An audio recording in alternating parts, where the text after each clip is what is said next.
Super league Kerala രണ്ടാം season തുടക്കമാവുകയാണ്.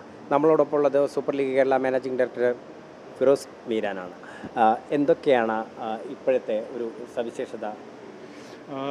Season 1 ഞങ്ങൾ 4 ലൊക്കേഷൻസിലായിരുന്നു start ചെയ്തത്. അതിൻ്റെ അകത്ത് 90ഓളം കേരള പ്ലേയേഴ്സ് പാർട്ടിസിപ്പേറ്റ് ചെയ്തിട്ടുണ്ടായിരുന്നു.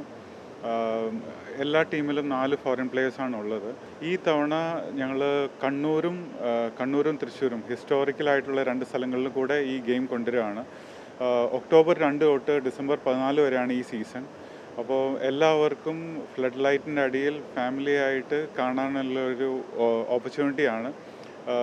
നിങ്ങളുടെ ലോക്കൽ ടീമിനെ സപ്പോർട്ട് ചെയ്യുക, കേരള ഫുട്ബോളിനെ സപ്പോർട്ട് ചെയ്യുക, അതാണ് മെയിനായിട്ട് പറയാനുള്ളത്. എനിക്ക് തോന്നുന്നു ഒക്ടോബർ 2 കോഴിക്കോട് EMS സ്റ്റേഡിയത്തിലാണ് ഉദ്ഘാടന മത്സരം. വേടൻ്റെ സംഗീത പരിപാടിയുണ്ട്. എന്താണ് കാലിക്കറ്റ് ഉദ്ഘാടനത്തിന് തിരഞ്ഞെടുക്കാൻ കാരണം? നമ്മൾ ഓരോ വർഷവും ഓരോ ലൊക്കേഷനിലേക്ക് ചൂസ് ചെയ്യാനാണ് വിചാരിക്കുന്നത്. ലാസ്റ്റ് ഇയർ കൊച്ചിയായിരുന്നു, ഈ തവണ കാലിക്കറ്റാണ്. അപ്പോൾ ഓരോ സ്ഥലങ്ങളിലും അതിൻ്റെ മെസ്സേജ് സ്പ്രെഡ് ചെയ്യാന്നുള്ളൊരു കാര്യമാണ്.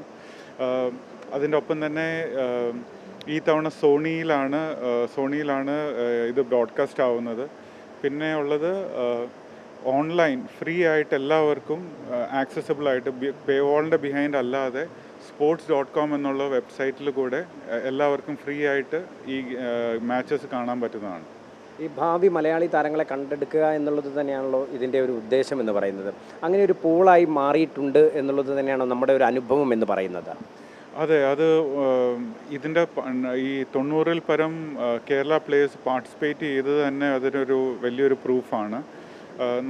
നമ്മൾ ഉദ്ദേശിക്കുന്നത് ഈ ഓരോ ഏജിലും അവർക്ക് പ്ലാറ്റ്ഫോംസ് ഉണ്ടായിരിക്കണം ഗെയിമിന് വേണ്ടിയിട്ട്. അപ്പോൾ ഹയർ ലീഗ്സിലേക്ക് പോകാനുള്ള ഒരു പ്ലാറ്റ്ഫോമായിട്ടാണ് ഇതിനെ കാണുന്നത്. അപ്പോൾ എല്ലാ ടീമിലും അണ്ടർ 23 2 പ്ലേയേഴ്സ് എല്ലാ ടൈമിലും ഗ്രൗണ്ടിലുണ്ടായിരിക്കണം എന്നാണ് ലീഗിൻ്റെ ഒരു ഫോമാറ്റ്. ഏതായാലും കാൽപന്തിൻ്റെ വസന്തകാലമാണ് വരാനിരിക്കുന്നത്. മിസ് ചെയ്യാതെ ഈ ഒരു അവസരം എല്ലാ കായിക സ്നേഹികളും ഉപയോഗപ്പെടുത്തുക.